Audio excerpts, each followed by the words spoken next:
Good morning everyone. আজকে হচ্ছে শনিবার আর একটা নতুন ব্লগ নিয়ে তোমাদের সামনে চলে এলাম। আর এই শনিবার দিনটা এলে না, মানে জাস্ট বলে বোঝাতে পারবো না তোমাদেরকে যে কতটা এনার্জি পেয়ে যাই। মানে যেহেতু সানডে ছুটি, যারা তোমরা ওয়ার্কিং তারা সবাই জানবে যে আমরা প্রত্যেক দিন মানে মানডেতে যেই আসে আমাদের কতটা কান্না পেয়ে যায়, মনে হয় ও গড আবার শুরু যুদ্ধ। তো ওই স্যাটারডেটা এলে না অন্যরকম একটা আলাদা লেভেলের এনার্জি কাজ করে। কোথা থেকে এত এনার্জি চলে আসে যে মানে বুঝতেই পারি না। যেখানে একদম উইকেন্ডে এনার্জি একদম ডাউন হয়ে যাওয়ার কথা, তাই না? তো কী আর করা যাবে, কাজও করতে হবে, আবার সঙ্গে সংসারও সামলাতে হবে, আবার উইকেন্ডে নিজের এনার্জিটাকেও বুস্ট আপ করতে হবে, তাই না? তো সকালবেলা আমি মানে আমার দুপুরবেলা যেহেতু দুজনেই লাঞ্চ নিয়ে যাব, তার জন্য প্রিপারেশন করছি। আজকে একটা আলুর তরকারি করব আর সঙ্গে রুটি। আর সকালবেলা না আমি একটু গরম জল খাই বিট নুন দিয়ে, চিয়া সিড দিয়ে, কিন্তু আজকে আমার চিয়া সিডটা খেতে একদম ভালো লাগছিলো না। তো দ্যাটস ওয়াই আমি আজকে চিয়া সিডটা খাইনি। যেহেতু আমার থাইরয়েড রয়েছে, তো আমার ওয়েটটা অনেকটা পুট অন হয়ে গেছে, তো সেটাকে রিডিউস করার জন্য চেষ্টা চলছে। কিন্তু থাইরয়েড থাকলে যেন একটা জায়গায় ওয়েট গিয়ে স্টাক হয়ে যায়, আর সেভাবে ওয়ার্কআউট করারও সময় পাচ্ছি না। যতই ভাবি করবো বা করবো, কিন্তু সময়ের অভাব খুবই, মানে খুবই। কেন 8:30টার সময় আমি ঘর থেকে বেরোই, এর থেকে আর কত সকালে উঠবো? 5:30 6টার সময় তো, 5:30টার সময় তো মানে আমি ঘুম থেকেই উঠি।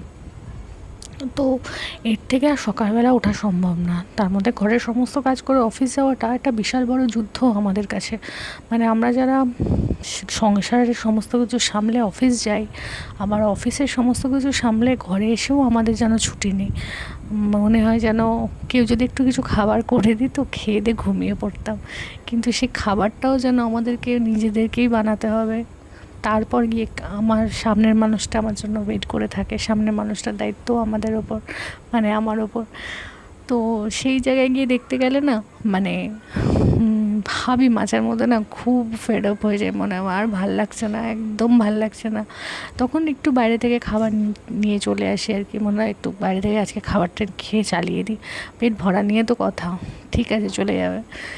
তো আর আজকে ওয়েদারটা দেখো কি দারুণ না, মানে এত ভালো লাগছে। আর আমাদের নিউ টাউনের রাস্তা তো মানে আর জাস্ট বলার মতো কিছু নেই, এত সুন্দর, রীতিমতো খুব সুন্দর একটা ওয়েদারে রিলস হয়ে যাবে, তাই না? তো এত ভালো ওয়েদার, আর আমি একদম জানলার পাশে সিট পেয়েছি যেহেতু স্যাটারডে। তো সিট পেয়ে গেছে। অন্যদিন কী হয় জানো তো, অফিস অবধি আমি পুরো দাঁড়িয়ে দাঁড়িয়ে যাই। তো মানে অফিসের 2-1টা স্টপেজ আগে আমি মানে তখন গিয়ে সিট পাই। তো আজকে একদম জানলার ধারে বসে কি সুন্দর যাচ্ছি, আর মানে কানে হেডফোন দিয়ে গান শুনতে শুনতে যাচ্ছি, আর ভাবলাম না একটু ভিডিও করা যাক। আর এদিকে অফিসে চলে এসেছি। অফিসে চলে এসে কাজ স্টার্ট করে দিয়েছি। আজকে সবার আগে অফিসে এসে, মানে সবাই যখন ঢুকছে, আমার অ্যাকচুয়ালি 9টার টাইম আর সবার 9:30। তো সবাই ঢুকছে আর বলছে অলরেডি কাজ স্টার্ট করে দিয়েছো, কখন ঢুকেছো? তো মানে এনার্জি লেভেল বুঝতে পারছো তো, আজকে মানে ডাবল হয়ে গেছে এনার্জি লেভেল আমার। যত তাড়াতাড়ি মানে হাতের কাজগুলো শেষ করা যাবে, এগুলো আমাদের স্যাটারডেতে না 5টার সময় ছুটি।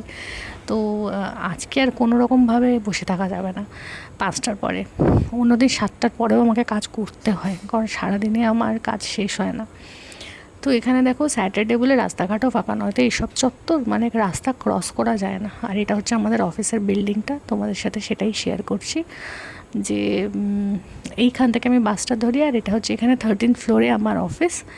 আর এইখান দিয়ে যে ইউটার্ন নিচ্ছে যে বাসগুলো, ওইখান থেকেই আমি যে বাসগুলো চিনার পার্ক যায় বা কৈখালি যায়, এয়ারপোর্ট যায়, সেই সব বাসগুলো আমি ধরি।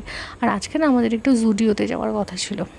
তো ও বললো চলো জুডিও যাবো, তো আমি আগে আগে চলে এসেছি। আর ও বললো তুমি জুডিওতে যাও, তোমার যা কেনার আছে মোটামুটি তুমি একটু সিলেক্ট করো, দেন আমি আসছি অফিসের কাজ সেরে। তো সেই জন্য আমি জুডিওতে ঢুকে গেছি। অ্যাকচুয়ালি আমার না একটা স্লিপার নেওয়ার ছিল, পায়ের জুতোর একটা নেওয়ার ছিল। মানে হিল পরতে ভালো লাগে না, আর অলওয়েজ আমি না খুব মানে কভার করা জুতোগুলো পরি, নিউকার টাইপের। তো সেইগুলোতে না আমার পায়ে খুব প্রবলেম হচ্ছে। যেহেতু পা ঝুলিয়ে বসে থাকা, পাটা না ফুলে যাচ্ছে, তো ওই জন্য ভাবলাম না একটু অল্টারনেট করে পরবো। তাই জন্য এই স্লিপারগুলো দেখছিলাম, এই স্লিপারগুলো বেশ আমার ভালো লেগেছে, তার মধ্যে থেকে আমি একটা নিয়েওছি। আর সবচেয়ে সারপ্রাইজিং যে জিনিসটা সেটা হচ্ছে আমার হাজব্যান্ড একদমই পছন্দ করে না ওয়েস্টার্ন জামা কাপড় পরা, মানে অলওয়েজ কুর্তি সালোয়ার শাড়ি এইসবেও খুব পছন্দ করে। কিন্তু মানে আমার কাছে এটা খুব মানে আনএক্সপেক্টেড কি বলবো, যে ও আমাকে একটা জিন্স কিনে দিয়েছে, তাও যে এখন নতুন ফ্লেয়ার জিন্সগুলো উঠেছে, সেটা আমি তোমাদের সাথে পরে শেয়ার করব। আমি এই ব্লগে শেয়ার করতে একদম ভুলে গেছি, তো ওটা যেদিন পরবো সেদিন তোমাদের সাথে শেয়ার করব। আর বাড়িতে এসেছিলাম, বাড়িতে এসে কিছু খাবার দাবার নিয়ে এসেছিলাম, আর একটা কফি বানিয়েছিলাম, দুজনে তাই খেলাম। আর এটা হচ্ছে রাত্রেবেলার আজকে আমাদের ডিনার, খুব শর্টকাটে। আজকে ডাল সেদ্ধ, আলু সেদ্ধ, আর মা একটু তরকারি দিয়েছিলো, চাল কুমড়ো আর পটল, তো সেটাই নিরামিষ যেহেতু বানিয়েছিল।